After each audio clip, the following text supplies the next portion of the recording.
राधे राधे, जय श्री कृष्णा। मैं सीमा सिंह बड़ों को चरण इस पर, छोटों को प्यार और बराबर वालों को नमस्कार करती हूँ। आज मैं आपको बहुला चौथ व्रत कथा सुनाने जा रही हूँ। आइए अब हम बहुला चौथ व्रत कथा सुनते हैं। एक बार जब पृथ्वी लोगों के पाप के भार से दबी जा रही थी, तो उसने गाय का रूप बनाकर भगवान ब्रह्मा जी के पास अपना दुख लेकर गई और मदद की गुहार लगाने लगी। तब ब्रह्मा जी सभी देवताओं और गाय को लेकर भगवान विष्णु के पास क्षीर सागर में पहुँचे। उस समय विष्णु भगवान क्षीर सागर में शेषनाग की सैया पर सो रहे थे। तब गाय सहित सभी देवताओं ने विष्णु भगवान की स्तुति करी। देवताओं की स्तुति सुनकर भगवान विष्णु की तंद्रा टूटी और उन्होंने उनके आने का कारण पूछा। तब गाय माता ने उनसे कहा कि मैं पृथ्वी के लोगों के भार के बोझ से दबी जा रही हूँ। हे भगवान, कृपा करके आप उन पापियों का अंत कर मेरी सहायता करें। तब भगवान विष्णु ने उनको आश्वासन दिया और कहा कि आप सभी अपने अपने लोक को पुनः चले जाइए। मैं पृथ्वी पर कृष्ण का अवतार लेकर प्रकट होऊंगा और सभी पापियों का अंत कर दूंगा।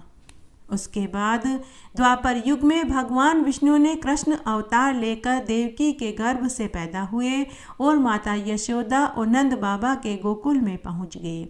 तब सभी देवी देवता भगवान श्री कृष्ण की बाल सुलभ लीलाओं का आनंद लेने के लिए गोप गोपियों का वेश बनाकर गोकुल में पहुंच गए। तब कामधेनु गाय का भी बहुत मन हुआ कि विष्णु अवतार भगवान श्री कृष्ण की सेवा करूं, उन्हें दूध दही माखन खिलाकर पुण्य पाऊं। तब कामधेनु गाय ने अपने अंश से बहुला नाम की गाय प्रकट करी और वह गाय गोकुल में नंद बाबा के आंगन में पहुंच गई। भगवान श्री कृष्ण को सभी गायें प्रिय थी, लेकिन बहुला गाय से उन्हें अत्यंत लगाव था।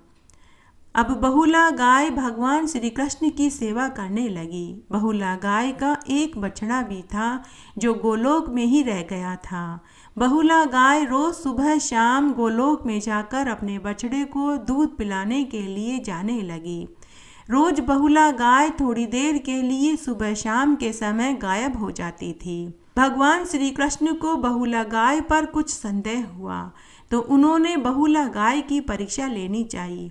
जब एक दिन बहुला गाय सुबह सुबह गोलोक में अपने बछड़े को दूध पिलाने के लिए जाने लगी, तो अंतर्यामी भगवान श्री कृष्ण बीच रास्ते में शेर का रूप धारण करके प्रकट हो गए और बहुला गाय से बोले कि मैं तुझे खाऊंगा। बहुला गाय शेर से बोली कि हे वनराज, मैं अपने भूखे बछड़े को दूध पिलाने के लिए जा रही हूँ। जब मैं बछड़े को दूध पिलाकर वापस आ जाऊँ तो आप मुझे खा लेना। तब शेर रूपी श्री कृष्ण भगवान बहुला गाय से बोले कि हे गाय माते, मुंह में आए घास को कौन छोड़ता है।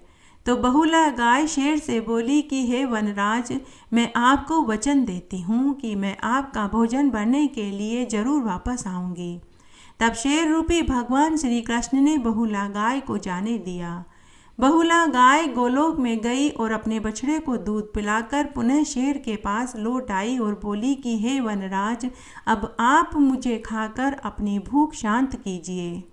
उसकी भक्ति देखकर भगवान श्री कृष्ण बहुत प्रसन्न हुए और वापस अपने वास्तविक रूप में प्रकट हो गए और बोले कि हे बहुला, मैं तेरी परीक्षा ले रहा था, तू अपनी परीक्षा में सफल हुई।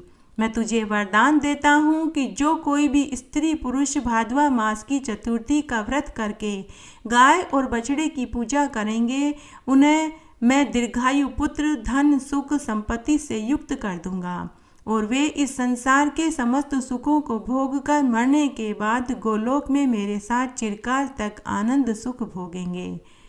वे इस संसार के आवागमन के चक्र से छूट जाएंगे, उन्हें कभी यमराज के दर्शन नहीं होंगे, मरते समय की उन्हें पीड़ा नहीं उठानी पड़ेगी, मरने के बाद उनको सद्गति प्राप्त होगी। इस तरह बहुला चौथ के दिन व्रत के साथ गाय और बछड़े की पूजा की जाती है।